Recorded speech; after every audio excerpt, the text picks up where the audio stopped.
as you can see, we got ourselves a Lamborghini. The first time I ever saw this wing was on Kylo Glee's channel, and it sparked some interest in me. The exact thing that this wing says it delivers: speed, stability, and efficiency. That's exactly what I'm looking for in a wing. And I considered going with the 20 meter. However, I felt like we might as well just jump in the deep end. So here we have a Flow RPM 18 meter in this beautiful purple and white color scheme. Now I know a lot of people are going to be like, whoa, 18 meter? You need 5,000 hours of experience before you fly one of those. Now look, I'm absolutely not saying that it's not an advanced wing, but I'm also not saying that it's an insurmountable mountain to climb. And look, while I may not necessarily be an advanced pilot, more intermediate advanced, if I had to classify myself personally, I do actually have quite a few more flights than you guys have seen. Obviously, I don't post everything on YouTube, so realize that there is a little more experience there than you might think. But like I was saying, it's not an insurmountable mountain to fly this wing. It'll absolutely bite you quicker and harder than a larger wing will. And in the end, you do absolutely have to have respect for whatever wing you're flying, whether it's, a 16 meter free ride or it's a 26 meter Mojo. You have to have respect. But if I'm honest, this isn't even the spiciest or smallest wing I've flown, so take that for what it's worth. So being that this is just a first impressions video, we're just going to kind of go over how the wing feels. I will have a full review coming up soon, which will have a lot more hard data and numbers, but in the meantime, let's jump right into it. So Flow markets the RPM as their advanced wing, and as I stated, the three principles that they were kind of basing the design of the wing on were speed, efficiency, and stability. Now, when I was looking for a new wing, I kind of got scared off by some wings because of that stability aspect. It's not necessarily that I can't fix an oscillation. Of course, it's not difficult to fix. But do you want to be constantly fixing oscillations? That's the question. So that was a factor when I was looking for my next wing. The next factor was speed. Speed is important to me. I don't think anybody thinks it's fun to be the slowest guy in the group, so speed allows you to be part of the group, to be the fastest guy in the group, although not in my case. I'd need a much faster wing in order to be the fastest one in the group, but I'm not the slowest one in the group. That's pretty important to me, so speed, it definitely achieves that. I've flown faster wings, the Freeride 17. I'll probably post a video of me flying that soon, but that wing was really fast.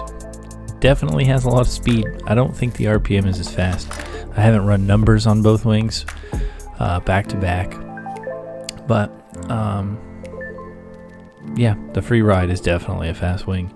The Dudek Warp, another wing that's going to be a lot faster. But then we get to efficiency. So efficiency is another thing that I didn't really completely understand and realize that I wanted until I realized that the Luna doesn't have great efficiency. Fuel economy.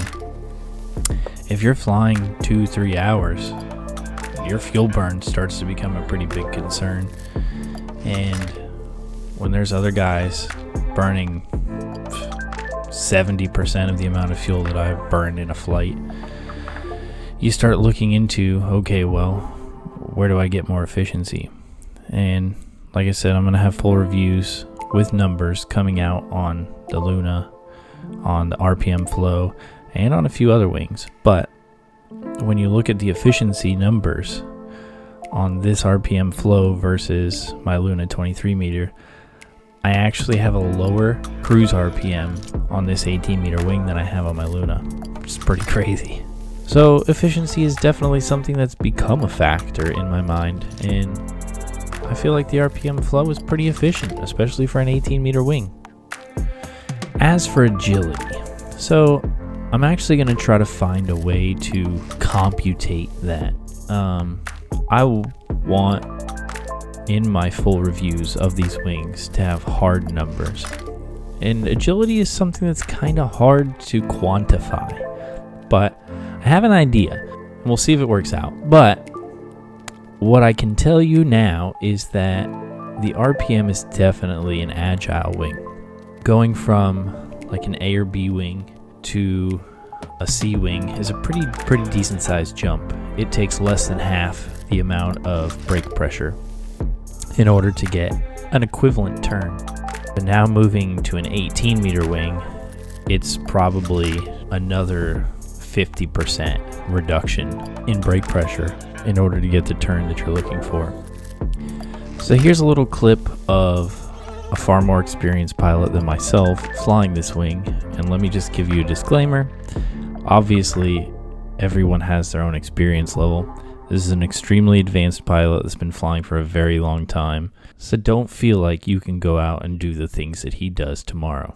And even he might not recommend that he does the things that he does, but here he is on the RPM 18 meter, and you can kind of see a little more of what the wing is capable of in more capable hands.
So as you can see, it's a pretty fun, agile, fast wing.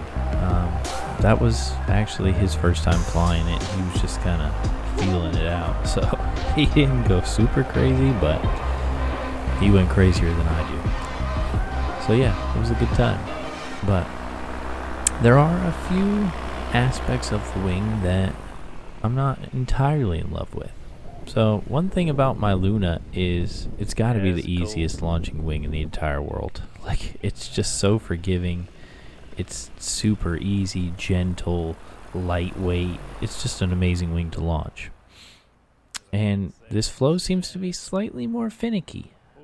For one, it shoots up really fast whenever you go to launch it. So you've got to be ready to check it on the brakes. However, it definitely needs airspeed in order to fly, and so on reverses, I can pull off a reverse launch on the Luna in like 3 miles an hour. You're not doing that in the flow. You definitely need a pretty stiff breeze in order to get a reverse. But on a forward, it shoots up super fast and super hard, and you have to check it, otherwise it'll overshoot you. So you really don't have to hit the wing that hard. You can kind of be gentle bringing it up on a forward launch. So I'll show you a couple videos here. The first, you'll see a a little bit of a frontal collapse I take. The second video I don't exactly want to show you, but I'm going to, and I'll explain why in a second. But I think the reason behind the frontal collapse that I've experienced twice now with this wing is from hitting the wing a little too hard and putting a little too much pressure on the A's on the launch. I feel like it needs light pressure on the A's compared to some wings that need a lot more pressure, or at least are more forgiving with more pressure on the A's. So without further ado, here's the first clip. I think this was about, I don't know, my 5th flight or so on the wing. And I've got to apologize now for the quality of the footage, but that's what you get when you get WhatsApp videos.